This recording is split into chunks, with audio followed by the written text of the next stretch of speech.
Title slide says, Fostering Successful Opportunities for L.C.S.W Supervision. So we're going to go ahead and get started. We're going to still continue to have people trickling in, but I wanted to introduce myself. My name is Michelle Culver. I am the clinical supervisor for Fairfax County within our human resources and professional development and training team. Fairfax is in Virginia. We're in the northern region of Virginia, so we're considered part of the DMV. So District of Columbia, a little bit of Maryland, and Northern Virginia is our region. And we're part of the metropolitan Washington, D.C. area, and we're a fairly large agency. So I'm a part of our professional and development team, and I focus on providing clinical supervision and training opportunities for our agency staff. So welcome, welcome, welcome, and thank you for joining me today. I'd like to also introduce my counterpart who's here to support me throughout this presentation. Please welcome Anitsa Wadarama Tiernan. She's a peer group and event specialist, and she will be helping me monitor the chat and also supporting us as we go through some reflective questions and conversation where you'll have an opportunity to participate in some polling exercises and some reflective thinking. So thank you, Anissa, for supporting me. My pleasure. Thank you for having me. So can we move to the next slide? I wanted to provide you with an agenda for my session. We're going to start with an audience reflection. I'm going to give you a little bit about data in regards to Fairfax County within Virginia, and a little bit of historical data about clinical supervision and what we've done in the past and how that helped us drive what we wanted to do in the future. I'll give you a summary of how we developed our clinical supervision program and what data we pulled that helped us decide the direction that we wanted to go in regards to building our program. So we'll have some data and results that I'll share with you. We'll have some additional audience question and reflection time. I'll talk about how we built the program, what we've learned from building the program and what the impact has been. And at the end, we'll have another reflective question and next steps. Next slide. So here are our learning objectives. I'm hoping that you'll walk away with understanding how clinical supervision can be used as an effective recruitment and retention strategy, which is of course the theme of our seminar today. Having an understanding of what our history has been in Fairfax and how we developed and implemented our program and what our process looked like and how that could reflect in the work that you might be thinking about doing within your region or agency.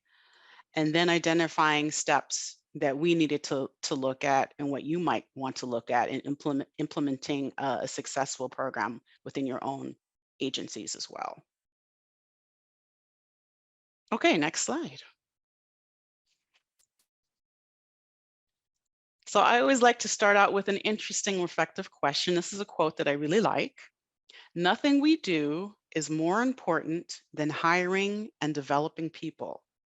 At the end of the day, you bet on people, not just on strategies. And this is from Lawrence Bassetti, who was a former chairman and CEO of Honeywell. So I was wondering what people thought about this quote. If you would like to ponder for about 30 seconds, give yourself some time to think about this quote, and then share your thoughts in the chat, and we'll be able to have a conversation about that.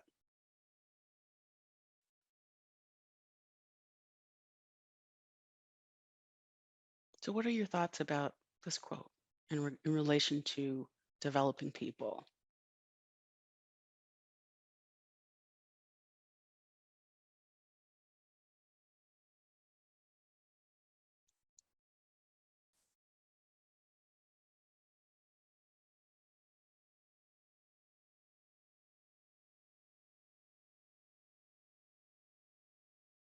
We have a couple of comments. Personnel are our most valuable resource. Could Mhm. not agree more. It is the people. I agree. We need to all take time to help develop the growth and learning of our new workers. Absolutely. People are definitely engaging in the chat. This is great. Awesome. I see a cornerstone for effective leadership. Absolutely. It is about our people. It's a major part of what we do. Absolutely. We build our folks that we work with, the people that we hire. Building relationships are key. Absolutely. Definitely benefits when you invest. Yes, I agree. It's always about the people, training, support, connection. I'm a big connection person. Absolutely. Yes, you'll get more. You'll have people commit and stay longer. Yeah, I see somebody passionate about coaching and developing. So am I. Yes, you'll improve your strategies by, investing in the people and having those personal connections at the job. Yeah, people will serve when they feel connected, and we prioritize the fact that we want them to stay. Yes, it's hard work. Absolutely, Kate. It's hard work. Absolutely. I believe in intentionality, Veronica. Yes, it drives our purpose. Yes, people will stay longer, Susan, and they will become healthier when we invest in them. Positive work culture. Yes, totally agree with you on that. Yeah, we have to take the time to see what will help someone succeed and feel accomplished at their jobs.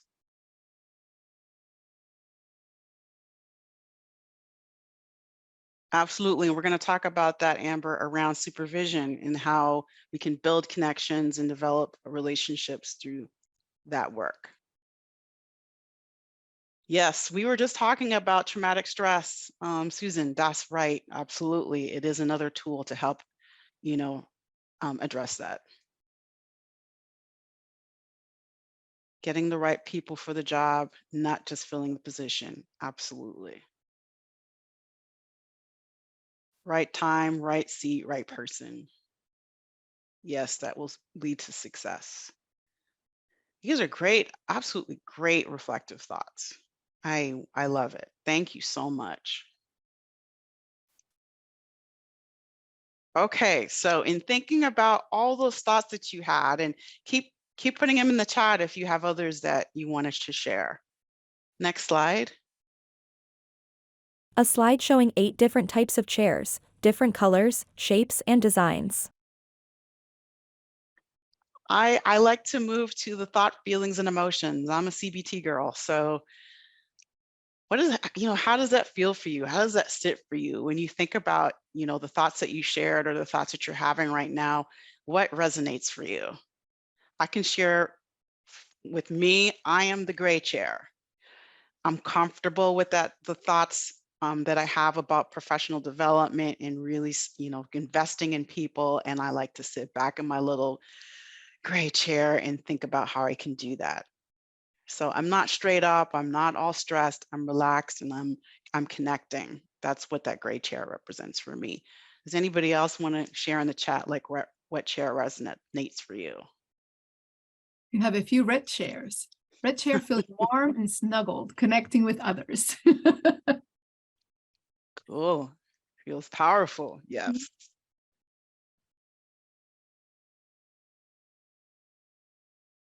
I'm mostly between the red and the black one. The black one next to it.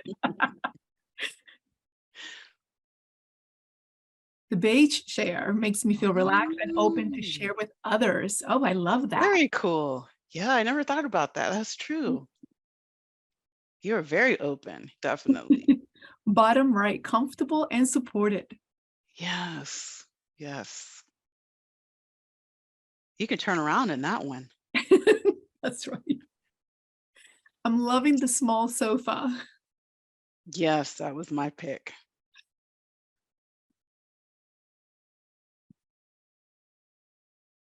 Anybody else?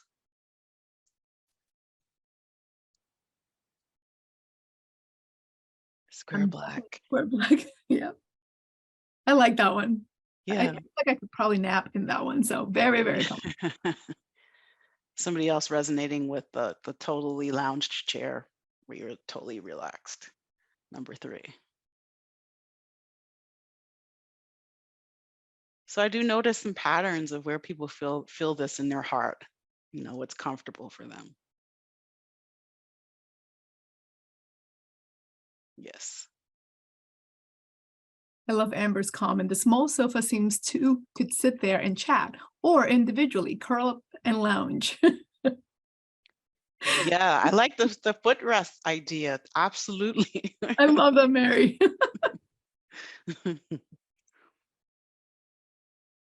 Yes, the red chair looks like a good reading chair, like you're all snuggled in. Absolutely. These are great. Thank you so much for sharing. I think it just makes you think about, you know, this is heart work as well as head work. So sometimes we sit a lot in our cerebral, we're very strategic, and we think through how we want to intervene and invest, but then there's heart work too. So I kind of wanted to tap into that with the chair symbol. So if you have any other thoughts, feel free to use the chat to express them, and then we'll move to the next slide. Okay, who are we? Fairfax County is a very large county. It's one of the largest counties in our region. We have about 1.1 million residents in Fairfax County, so that gives you an idea of how many people live here. So as of April of this year, we have over 180 languages spoken in Fairfax County, and the number of residents that we have that live here comprise of more people than 8 states combined in the US. So looking at that number, you can see how large that is, and we're very multicultural. We have so many people here that come from other areas with varying backgrounds and languages. We have about 12,000 Fairfax County employees, so that gives you an idea of how many people work within Fairfax County. So there's a lot of people, our workforce is pretty big. We have approximately 1,000 employees within our Department of Family Services, and we're regionalized. So we have 4 regional offices across our county, and we have a central region, which is the office that I work in, which is the main office. We have one in our northern region, which is our Reston office, our southern region in Alexandria, and our eastern region in Annandale. We have various divisions that comprise our service side of our agency. So we have our domestic service and domestic and violence services. We have children, youth, and families. We have our PAYS program, which is our benefits program, and our adult and aging program.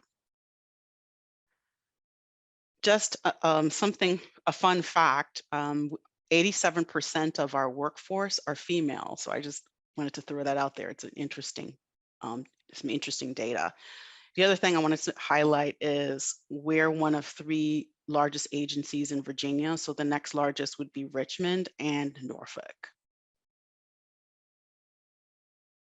So the department, within the department where I work is Human Resources and Professional Development and Training.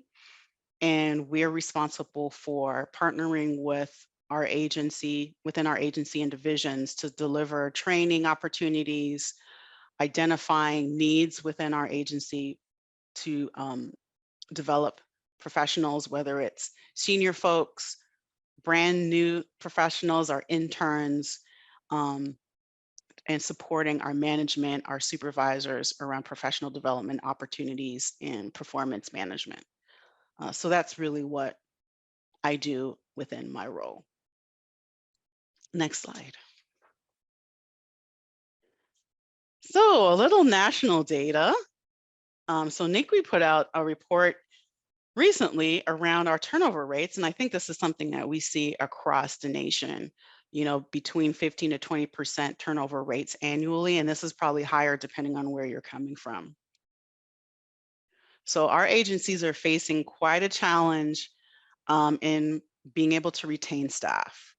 And that, I think all of us can agree that that got amplified during COVID-19. We saw a lot of turnover, people really redefining what was important to them, thinking about the future or in terms of their profession and what that was valuable to them in terms of where they wanted to go. So hiring and retention has hit a all-time high in challenging us as professionals and figuring out how we want to support the staff, how we want to build them, and how we want to invest in them. In addition to that, I think our agency recognized that we weren't getting the feedback that we needed. And I think Annie E. Casey has an article that talks about being able to, it's called 5 Steps to a Stronger Child Welfare Agency. And it talks about making sure you're getting information from your staff on a regular basis. So as an agency, we took that on and decided we need to implement a way to receive information from our staff that's meaningful on the things that are important to them.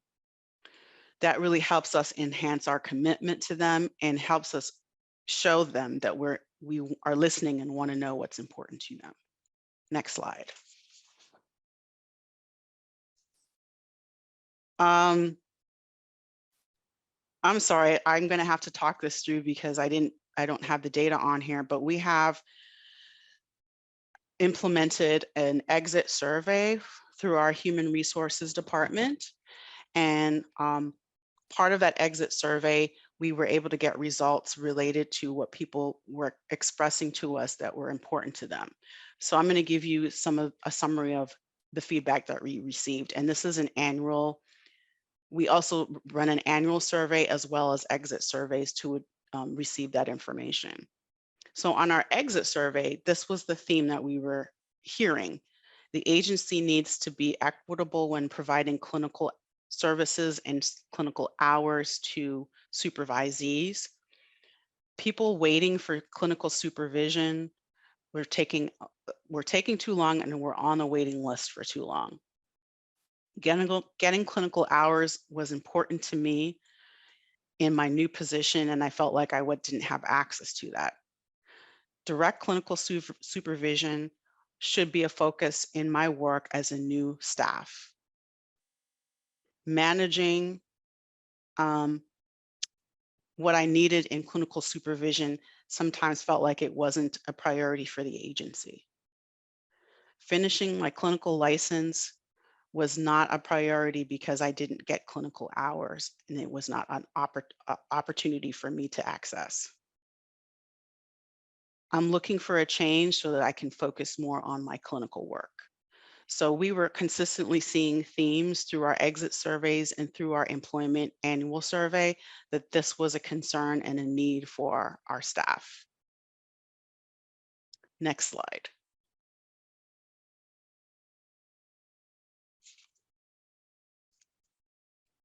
We decided as a result of those exit survey results and information from our annual survey that we compiled that we wanted to do a pulse check within our own agency around what clinical supervision actually looked like at that time. So this was back in August of 2021. Our staff, in partnership with our data analytics team, came up with a survey to really scratch the surface and find out what's really out there and what are people experiencing.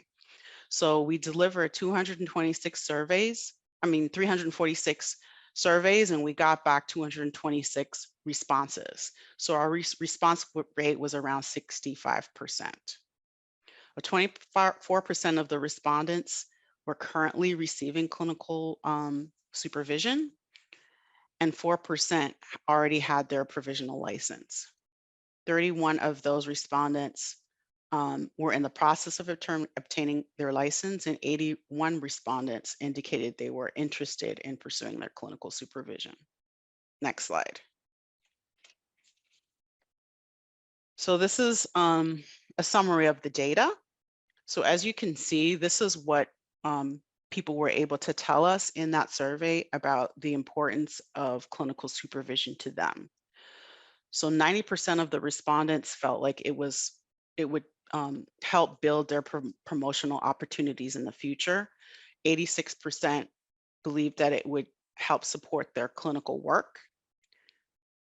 And 81% felt like it would help develop their competencies in the work that they were doing. And then you see that 42% were thinking it would help them build a private practice in the future. So if you look at this data, you really see the importance around professional development, clinical support, and building competency as the key importance to staff. Next slide. Slide titled, How important is it that clinical supervision is available to staff, shows bar graphs representing different responses. A 5 on the scale meant very important, and 65% of respondents agreed. A response of 4 received 20%. A response of 3 received 11%. A response of 2 received 0%. And a response of 1, which meant not important, received 2%. So we then also asked a question about how important it was for staff to have this as a resource and available to them, have it at their fingertips as an important option for them. And looking at the data, you can see 65% of the respondents felt that it was very important and 20% a little lower than very important. But if you look at 65%, that's a significant number in informing us that this was a priority that we needed to pay attention to. Next slide. So I wanted to talk a little bit about what we've done in the past. And this might mimic something that has happened in your own agency or organization. We didn't have a consistent way of monitoring clinical supervision, and it was at the, the individual clinical supervisor's decision to decide whether they were going to offer it or not within each unit. So what we learned was we didn't have consistency. There was no equity around who would have access and who didn't. So you were at the mercy of being hired into the right unit with the right supervisor willing to provide clinical supervision for their staff. We have over 15 teams or more within our division that were client facing, with supervisors few and far between with the L.C.S.W. able to provide some supervision to their staff. So we didn't really see a significant enough impact within the division to provide the support that our staff were saying that they needed. So what was happening, very informal unit access and supervisory experiences where the supervisor was willing to provide L.C.S.W. supervision. It wasn't coordinated and it wasn't consistent. So we really felt like we needed to address this to mitigate the inequities that we were seeing across all of our divisions. The long wait lists, we had a wait list that we developed, and people had been on that wait list for 3-4 years waiting for an opportunity to receive clinical supervision. In response to that, our agency developed a new position called an enrichment and engagement coordinator, and that person was responsible for providing clinical supervision in addition to a hodgepodge of myriad of other things that they were responsible for. So to break down the data, 30% of that person's responsibility was project development, really implementing projects from the division level and director level. Internship development, which was 30% of their job responsibility, and 25%, which is clinical supervision. So if you look at how their responsibility was divvied up, there wasn't much of a direct bulk of their work that was focused on clinical supervision. And they had 15% of their job responsibilities around training and development across the agency. The position really focused on leading and implementing organizational learning strategies, programs, and projects. and less on clinical supervision solely. What we learned from that is that we really needed to bolster that. We needed to have more of a presence in providing clinical supervision for our staff across all of the agency. We wanted more opportunities for staff to have access to clinical supervision. Next slide. So all of you probably have an idea of why clinical supervision is so important. I wanted to highlight this. And this is what really drove the reason why we really pursued this. So the purpose of the purpose of a license to practice clinical social work is recognized nationally as a pathway to acquire and develop specialized practice skills. So we all need those skills to provide quality services. And I think as an agency, we recognize that that was important to us. Clinical supervision supports the development of professionals that can succeed within human services. So we are all committed to providing the best quality care for the communities where we come from and provide those human services that we all believe are important and in line with our code of ethics. And we know the pathway to doing that is providing quality supervision, and clinical supervision is a part of that. So as an agency, we agreed these are the things that are important to us. We value staff who are able to critically think, who are self-reflective, who have cultural humility as part of their practice. Ethics was important to us in making sure that we're ethically responsible for our work, we're trauma informed, and we're investing in professional growth and development opportunities. We overall wanted to improve our staff competencies around their knowledge, their attitudes, and the quality of their work. And that's what we felt clinical supervision could do for our staff within our agency. The benefits of retention and recruitment, of course, is around all the things that I talked about. But in addition to that, really focusing on the individual development of of the people that we work with. You know, the client relationship gets enhanced. People use their work appropriately when they really have that support around building those clinical skills, knowledge of social work theory and principles, and how we implement that day to day, formulating, you know, therapeutic strategies and safety planning and treatment planning in a way that makes sense, and committing to our own perception of what professional development looks like within a clinical supervision model. So those are the things that we felt were valuable and important, and what we all know data-wise, what clinical supervision can bring to the table. Next slide. So we're going to do a poll together. I wanted to break up me talking all the time and have you participate a little bit in the poll. So we're going to be using Poll Everywhere to hear from you.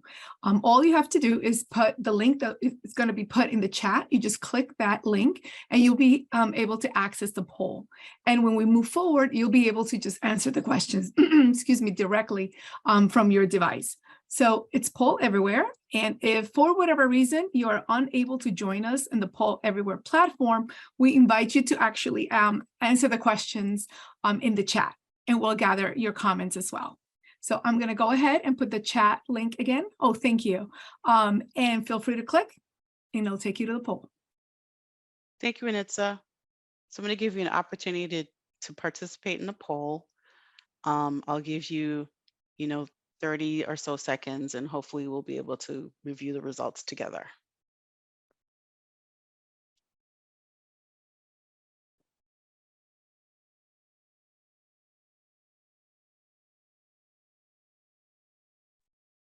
I love seeing the numbers and the bars changing. Yes. So the first question is, does your agency currently have a clinical supervision program?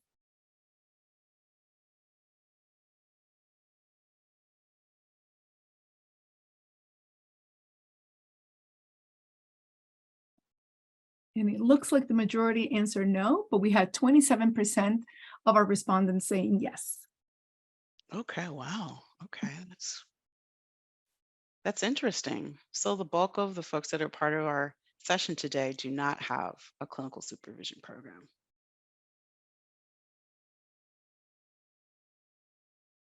We're starting to slow down a bit on the responses, but we're 27 to 73. Gotcha. Thank you all so much for participating in the poll. This is really interesting information. And a few folks have answered in the chat, and a couple of no's. And we do have a question.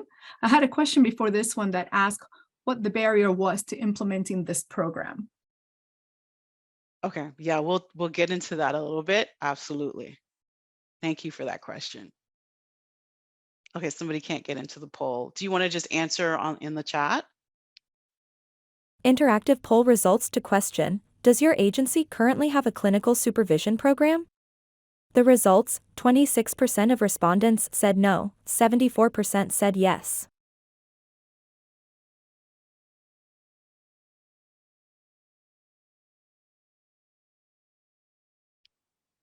And we have a few people that are definitely answering in the chat.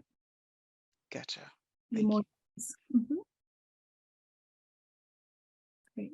And you can let us know when you want us to move to the next one. Absolutely. I wanted to make sure that people get a chance to answer in the chat. There's still stuff coming in. Yeah, lots of engagement. Yeah, thank you so much for your participation. I think it's telling for all of you to also to see this data live.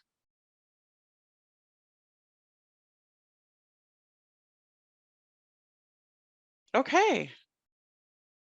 So we have a little bit of a lull, so we're going to move to our second question.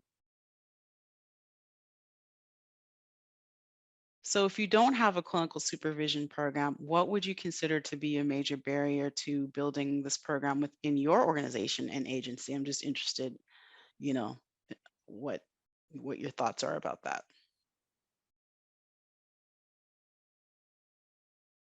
I'm going to have to depend on you and helping me with the chat. Absolutely. We have a few people in the chat saying limited current LCSWs, Ah, okay. lack of funding, administrative changes, licensure is not required for the job, Mm-hmm. funding a position specifically for this, staff capacity. Mhm. Yes, lack of LCSWs to provide supervision, lack of organization, very few LCSWs to provide supervision. The number of available LCSWs seems to be a theme. That seems to be a theme. Yeah. Funding in time. Yes. License is not required for the job. We had another person, enter that in the chat as well. Okay. I see a lot of themes with not a lot of leadership support. Mhm. Natasha says we promote an evidence-based coaching program so all supervisors can learn it and provide it rather than just LCSW, a way to manage not having an LCSW. Okay. And W. Collins said maintaining LCSW certified in the position, supervisors take on the role in their absence. Gotcha. No one wants to do it if they're not getting paid. Right. Right. So pay seems to be a theme as well. Mhm. Yeah. Yeah, the lack of LCSW, the pay, the time, seems like some of the trends that we're seeing too in the chat. Absolutely. Okay, it seems like things have slowed down a bit there. There's one more. So Lori says, although we have many licensed social workers, not having the requirement creates few opportunities for those with license in a pool of many with other degrees. That's interesting. Yeah. Okay, that's interesting.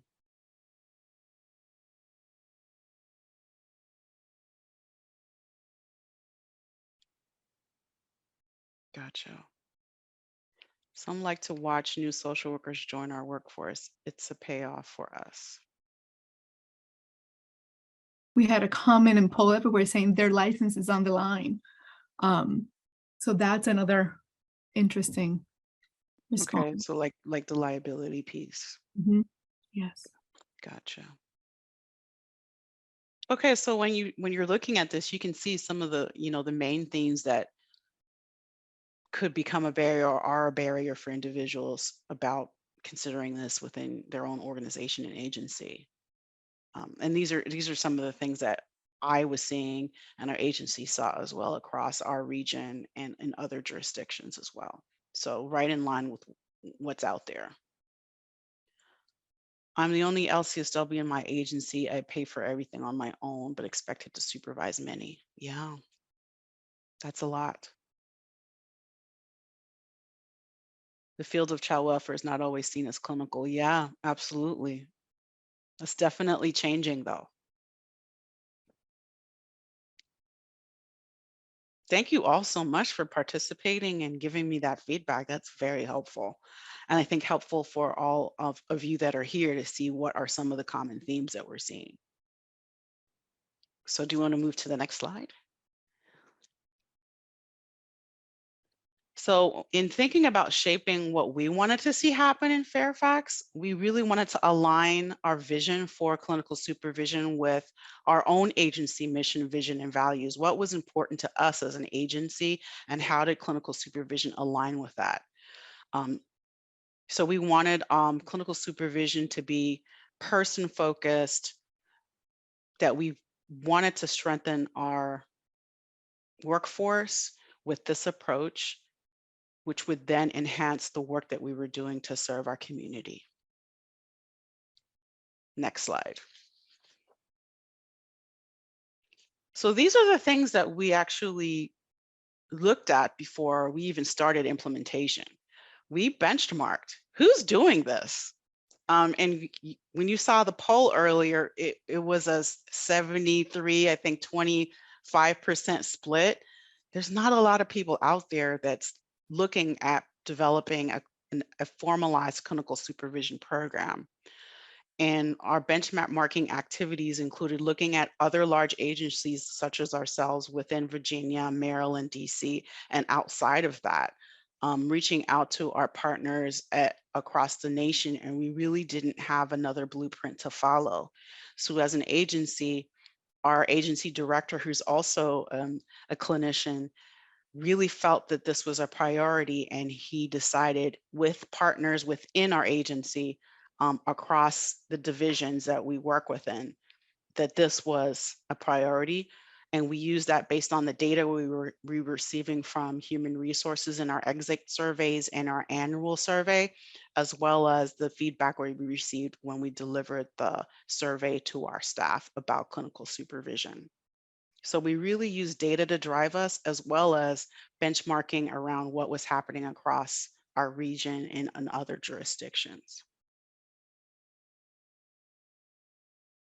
We developed a planning team, which comprised of our agency director, our division directors, our data analytics team, and representation across all of the divisions that was diverse, as well as in different positions of authority. So we had supervisors, managers, staff, data analytics, and various agency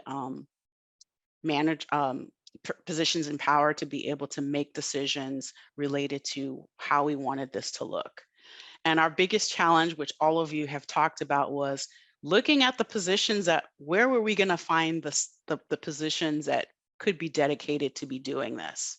And we had to be very creative in looking at what positions really we could reconstitute to focus on clinical supervision. And that included having human resources at the table and looking at data on where we could pull a position that could refocus us to address this need. Repurposing and adjusting the positions within our agency was one of the first steps we took. And developing a plan of action around how we were going to have stakeholders at the table, our supervisors, our managers, our staff, and our division directors, and communicating our plan together. Our next step was, once we were able to identify positions that we could repurpose to be full-time, we also looked at the previous position I mentioned, our engagement and enrichment coordinator, and repurposed her position to refocus on clinical supervision. Those were the two main things that we looked at first. And then we decided on how we were going to address our local policy. We did not have a consistent documented policy that everybody could abide by around purpose, eligibility, process, and expectations. So our team sat down together and really carved out what was important to us about clinical supervision, how it could enhance our work, and how it was tied to our overall agency mission, vision, and values, and what would the outcome look like to let us know that we were successful. After we developed our local policy and procedures, that's when we developed our implementation plan. And that looked like hiring for the position, the new position that we were able to repurpose. And that was a position I matriculated into. My position and our enrichment and enhancement, enrichment position that I talked about, reconstituting that position as well. As far as we knew, there were no other agencies doing it at this level. And we were really embarking on a new way of being able to consider clinical supervision as part of our professional development teamwork. We developed a 90-day action plan that really focused on timelines and strategies that we wanted to implement within clinical supervision. So we had one full-time position and one part-time position that was already existing that we tweaked. And the part-time position focused on clinical supervision at 50%, our internship program at 30%, and professional and project development and training at 20%. Next slide. A slide titled Clinical Supervision Mission depicts a flowchart of statements. Develop a culture of effective practice by enhancing staff professional development and growth while contributing to DFS ongoing recruitment and retention efforts. The clinical supervision team will achieve this mission by designing a L.C.S.W. clinical supervision model to guide and sustain the provision of clinical supervision, providing individual and group clinical supervision to approved supervisees who are pursuing L.C.S.W. licensure, coordinating and implementing training opportunities to enhance clinical practice and support professional development, developing and monitoring performance measures to determine program effectiveness. So as I spoke of earlier, we tied what we were looking at to our mission, vision, and values. This was our mission, that our team will achieve the mission of developing a culture of effective clinical practice by enhancing staff development and professional development and growth opportunities, and designing an L.C.S.W. clinical supervision that would be a model for other people to follow and sustain and to preserve the work that we're trying to do. Next slide. Our vision, of course, in every division of the Department of Family Services, every interaction between individuals, families, practitioners will reflect an agency culture of effective clinical practice, and that our agency would become a model agency reflecting a culture of effective clinical practice. Next slide. And we tied it to our values: people-focused, equity. Next slide. Accountability, partnership. Next slide. And innovation. Next slide. Audience questions. Any similarities, differences? You know, how would the journey be similar or different for you? Any thoughts about developing something like this within your agency? Feel free to share in the chat. And Michelle just wanted to let us know we've made it to 2 o'clock, so some folks may be leaving the session. Okay, no problem. But we will make sure to share the recordings. Sure.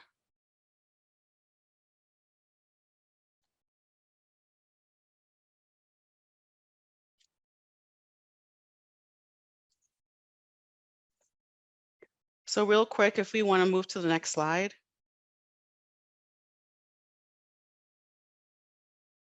What we learned is we wanted to make sure we had equity within the work that we were doing, that we were clear with our communication plan, we were balancing competing demands, and that we were addressing the regional needs of our agency. And we were taking into consideration how flexible clinical supervision could be. Next slide. What could you do? You only need one person. So thinking about whether you could dedicate one person to provide LCSW supervision and what that might look like, and how you could build agency support and authorization to do that, how you could address local policy that could be equitable, and structure the work to consider professional development part of supervision and LCSW focused. Incentives is another way that you could be creative. Next slide. You could start with one person who could do 10 to 20% committed to providing 5 to 8 people with supervision. Your next hire of a supervisor focused on recruiting for an LCSW to do that. Or you could do formal like we did, where you have 2 dedicated people, one person doing it at 80%, another person doing it at 60%. And you could see the comparisons of how many people you could reach in providing clinical supervision. So the base model and the premium model. Next slide. So what we did as what we're going to do is consistently communicate our strategy around the importance of building people through clinical supervision, implementing an online training platform so people could get the clinical hours they need for training, spotlighting what we're doing every week, and developing training events like ethics trainings, trauma trainings related to the work that we're doing and how it's impacting us clinically, and monitoring and evaluating our work. Next slide. Reflective question. I know we're at the end, but when you're thinking about this particular strategy as a retention and recruitment possibility, what's one thing you could do as an agency that you could take back with you?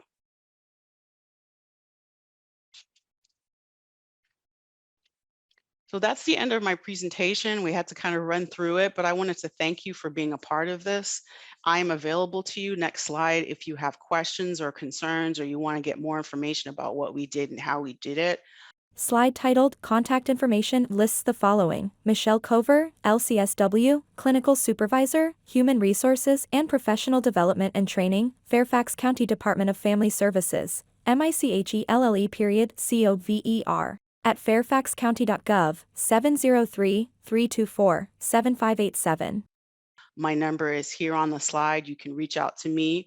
I think my PowerPoint deck will be available to all of you if you wanted to get that information for yourself, or you can email me and we could chat about some ideas that you could have for your own agency or organization. And I guess we'll see you at our next session. Thank you so much for joining me today, and I appreciate your time. Thank you so much, Michelle. We got some great comments in the chat. Thank you. Thank you. Slide says that this video was developed for the Child Welfare Virtual Expo by the Capacity Building Center for States and is sponsored by the Children's Bureau. Its content does not necessarily reflect the views and policies of the Children's Bureau.